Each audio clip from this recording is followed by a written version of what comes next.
ವಿಡಿಯೋವನ್ನು ವೀಕ್ಷಿಸುತ್ತಿರುವ ನಿಮಗೆ ನಮಸ್ಕಾರಗಳು.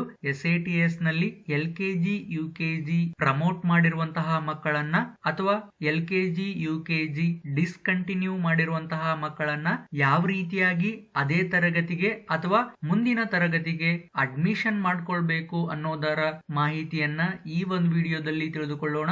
ಅದಕ್ಕಿಂತ ಮುಂಚೆ ನೀವು ನನ್ನ ಒಂದು ಯೂಟ್ಯೂಬ್ ಚಾನೆಲ್ಗೆ ಸಬ್ಸ್ಕ್ರೈಬ್ ಮಾಡ್ಕೊಂಡಿಲ್ಲವೆಂದರೆ ಸಬ್ಸ್ಕ್ರೈಬ್ ಮಾಡ್ಕೊಳ್ಳಿ.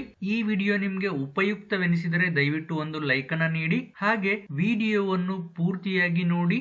ನಿಮ್ಮ ಶಾಲೆಯನ್ನು SATS ನಲ್ಲಿ ಲಾಗಿನ್ ಆದ ನಂತರ ನಿಮ್ಮ ಶಾಲೆಯ ಒಂದು ಹೋಮ್ ಪೇಜ್ ಈ ರೀತಿಯಾಗಿ ಡಿಸ್ಪ್ಲೇ ಆಗುತ್ತೆ.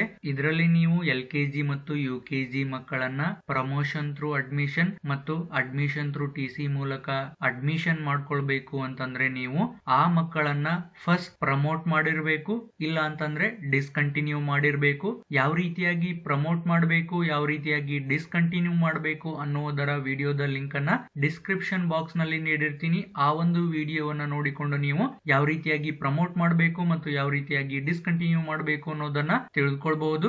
ಇವಾಗ ಇದರಲ್ಲಿ ಯಾವ ರೀತಿಯಾಗಿ ಪ್ರಮೋಟ್ ಮಾಡಿರುವಂತಹ ವಿದ್ಯಾರ್ಥಿಗಳನ್ನ LKG ಇಂದ LKG ಗಾಗಿರ್ಬಹುದು, LKG ಇಂದ UKG ಗಾಗಿರ್ಬಹುದು, LKG ಇಂದ ಫಸ್ಟ್ ಸ್ಟ್ಯಾಂಡರ್ಡ್ ಗಾಗಿರ್ಬಹುದು, ಅಥವಾ UKG ಇಂದ UKG ಗಾಗಿರ್ಬಹುದು, UKG ಇಂದ ಫಸ್ಟ್ ಸ್ಟ್ಯಾಂಡರ್ಡ್ ಗೆ ಯಾವ ರೀತಿಯಾಗಿ ಪ್ರಮೋಟ್ ಮಾಡಿರುವಂತಹ ಮಕ್ಕಳನ್ನ ಅಡ್ಮಿಷನ್ ಮಾಡ್ಕೊಳ್ಬೇಕು ಅನ್ನೋದನ್ನ ನೋಡೋಣ. ಈ ಮೆನುಗಳಲ್ಲಿರುವಂತಹ student management LKG UKG menu ಮೇಲೆ ಕ್ಲಿಕ್ ಮಾಡಿ, ನಂತರ ಅದರಲ್ಲಿ ಬರುವಂತಹ LKG to LKG UKG admission through promotion menu ಮೇಲೆ ಕ್ಲಿಕ್ ಮಾಡಿ. ಅವಾಗ ನಿಮ್ಗೆ ಈ ರೀತಿಯಾದಂತಹ ಒಂದು ವಿಂಡೋ ಬರುತ್ತೆ. ಇದರಲ್ಲಿ ನೀವು ನಿಮ್ಮ ಶಾಲೆಯಲ್ಲಿ LKG ಪೂರ್ಣಗೊಳಿಸಿರುವಂತಹ ಮಗುವನ್ನ ಪ್ರಮೋಟ್ ಮಾಡಿದ್ದರೆ ಅಂತಹ ಮಗುವನ್ನ ನೀವು ಮತ್ತೆ ಈ ಒಂದು ಶೈಕ್ಷಣಿಕ ವರ್ಷಕ್ಕೆ LKG ಗೆ ಅಡ್ಮಿಷನ್ ಮಾಡ್ಕೊಳ್ಬಹುದು ಅಥವಾ UKG ಗೆ ಅಡ್ಮಿಷನ್ ಮಾಡ್ಕೊಳ್ಬಹುದು. ಇಲ್ಲಿ ನೀವು LKG ಅಂತ ಸೆಲೆಕ್ಟ್ ಮಾಡಿಕೊಂಡು ಸರ್ಚ್ ಮಾಡಿದಾಗ ನಿಮ್ಮ ಶಾಲೆಯ ಯಾವೆಲ್ಲ LKG ವಿದ್ಯಾರ್ಥಿಗಳನ್ನ ಪ್ರಮೋಟ್ ಮಾಡಿರ್ತೀರಿ ಆ ವಿದ್ಯಾರ್ಥಿಗಳ ಒಂದು ಪಟ್ಟಿ ಈ ಟೇಬಲ್ ನಲ್ಲಿ ಡಿಸ್ಪ್ಲೇ ಆಗುತ್ತೆ ಮತ್ತು ಆ ಇಂಡಿವಿಜುವಲ್ ಮಗುವಿನ ಮುಂದಿರುವಂತಹ ಅಡ್ಮಿಟ್ ಟು ಕಾಲಮ್ ನಲ್ಲಿ ಈ ಮಗು LKG ಗೆ ಅಡ್ಮಿಷನ್ ಮಾಡ್ಕೊಳ್ಬೇಕಾ ಅಥವಾ UKG ಗೆ ಅಡ್ಮಿಷನ್ ಮಾಡ್ಕೊಳ್ಬೇಕಾ ಅನ್ನೋ ಆಪ್ಷನ್ ಅನ್ನ ಸೆಲೆಕ್ಟ್ ಮಾಡ್ಕೊಳ್ಬೇಕು.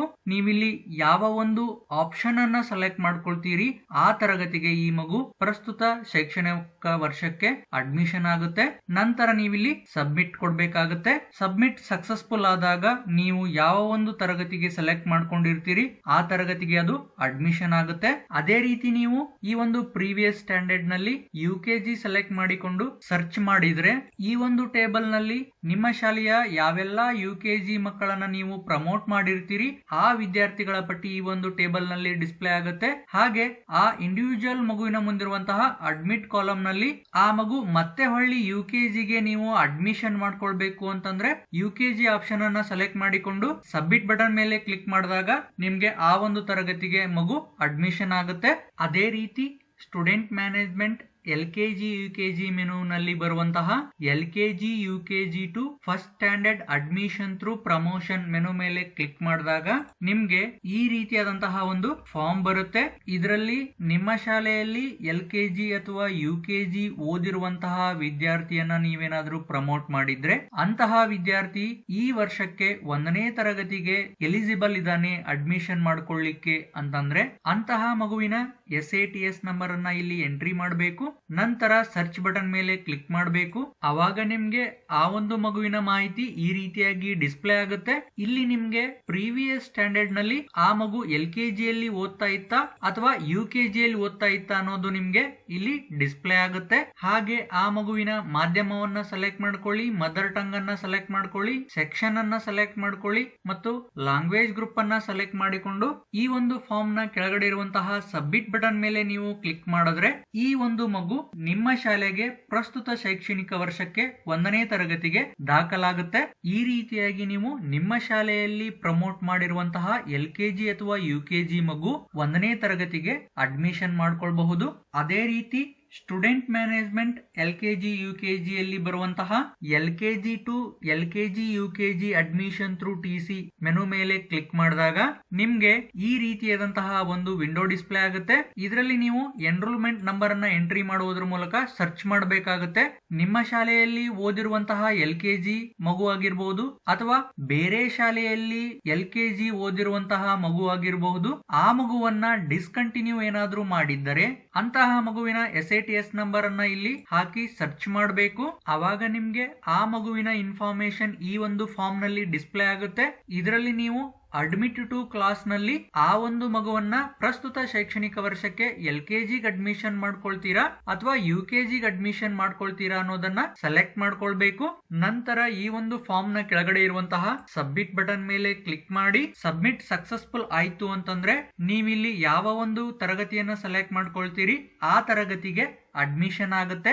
ಅದೇ ರೀತಿ ಸ್ಟೂಡೆಂಟ್ ಮ್ಯಾನೇಜ್ಮೆಂಟ್ LKG UKG ಯಲ್ಲಿ ಬರುವಂತಹ LKG UKG to first admission through TC menu ಮೇಲೆ ಕ್ಲಿಕ್ ಮಾಡಿ ಅವಾಗ ನಿಮ್ಗೆ ಈ ರೀತಿಯಾದಂತಹ ಒಂದು ಫಾರ್ಮ್ ಬರುತ್ತೆ. ಇಲ್ಲಿ ನಿಮ್ಮ ಶಾಲೆಯಲ್ಲಿ ಆಗಿರಬಹುದು ಅಥವಾ ಬೇರೆ ಶಾಲೆಯಲ್ಲಿ ಆಗಿರಬಹುದು LKG ಅಥವಾ UKG ಮಗುವನ್ನ ಡಿಸ್ಕಂಟಿನ್ಯೂ ಮಾಡಿದ್ರೆ ಅಂತಹ ಮಕ್ಕಳು ಏನಾದ್ರೂ ನಮ್ಮ ಶಾಲೆಗೆ ಈ ವರ್ಷ 1ನೇ ತರಗತಿಗೆ ಅಡ್ಮಿಷನ್ ಆಗಿದ್ರೆ ಆ ಮಗುವನ್ನ 1ನೇ ತರಗತಿಗೆ ಹೊಸದಾಗಿ ಎಂಟ್ರಿ ಮಾಡುವ ಬದಲಾಗಿ LKG UKG ಯಲ್ಲಿರುವಂತಹ SATS ನಂಬರ್ ಅನ್ನ ಇಲ್ಲಿ ಎಂಟ್ರಿ ಮಾಡುವುದರ ಮೂಲಕ ಸರ್ಚ್ ಬಟನ್ ಮೇಲೆ ಕ್ಲಿಕ್ ಮಾಡಿದಾಗ ಆ ಮಗುವಿನ ಡೀಟೇಲ್ಸ್ ಇಲ್ಲಿ ಡಿಸ್ಪ್ಲೇ ಆಗುತ್ತೆ ಮತ್ತು ಆ ಮಗುವಿನ ಪ್ರೀವಿಯಸ್ ಸ್ಟ್ಯಾಂಡರ್ಡ್ ಇಲ್ಲಿ ಡಿಸ್ಪ್ಲೇ ಆಗುತ್ತೆ. ಆ ಮಗುವಿನ 1ನೇ ತರಗತಿಯ ಮೀಡಿಯಂ ಹಾಗೂ ಸೆಕ್ಷನ್ ಹಾಗೂ ಲ್ಯಾಂಗ್ವೇಜ್ ಗ್ರೂಪ್ ಅನ್ನ ಸೆಲೆಕ್ಟ್ ಮಾಡಿಕೊಂಡು ಕೆಳಗಡೆ ಇರುವಂತಹ ಸಬ್ಮಿಟ್ ಬಟನ್ ಮೇಲೆ ಕ್ಲಿಕ್ ಮಾಡಿ ಸಕ್ಸಸ್ಫುಲ್ ಆಯ್ತು ಅಂತಂದ್ರೆ ಈ ಒಂದು ಮಗುವನ್ನ ನೀವು 1ನೇ ತರಗತಿಗೆ ಅಡ್ಮಿಷನ್ ಮಾಡ್ಕೊಂಡ್ರಿ ಅಂತ ಅರ್ಥ.